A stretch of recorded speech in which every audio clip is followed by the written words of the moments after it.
हाय नमस्कार. बघू शकता इकडे काय चाललंय बघा. दिसलं का? उपासाच्या पापड्या, भगर, शाबू आणि बटाटा ह्याच्या पापड्या ही काय अशा करते.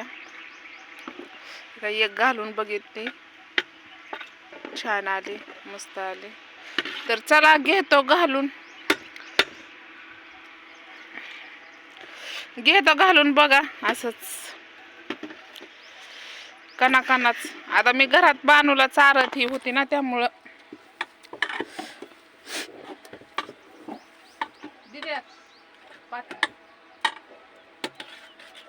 तर घेतो घालून. आता काय करायचं, लय अवघड हाय.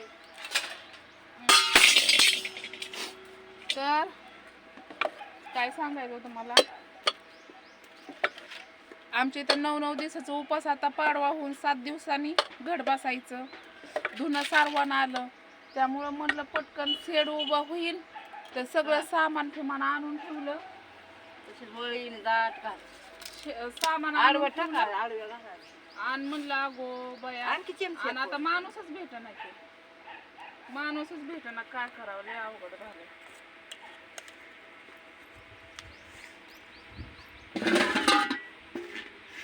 उपासाचं असतंय ना, करावं लागतंय. काय करायचं, बारके बारके छान वाटते ते, लय मोठे नाही घाल वाटत. बारके मस्त निघतात.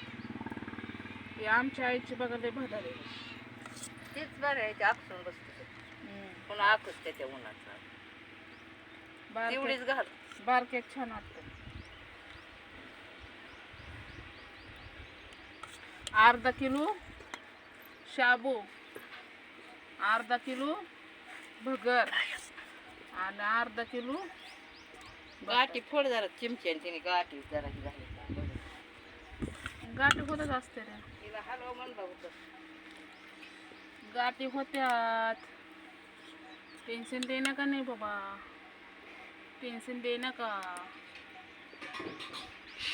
अभी मेरे को बहुत टेंशन आया है, क्या करेंगे.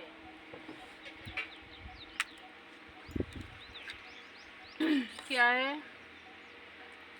मानुस नहीं बैठ रहा शेड मारने के लिए, क्या करेंगे. अभी किसको बुलाए, मैं मारू क्या शेड. कळशीतलं पाणी प्यायचं का दीक्षित.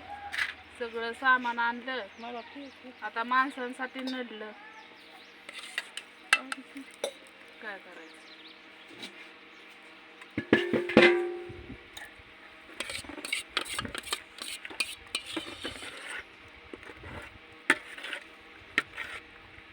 तर कमेंट मध्ये सांगा कशा झाल्या.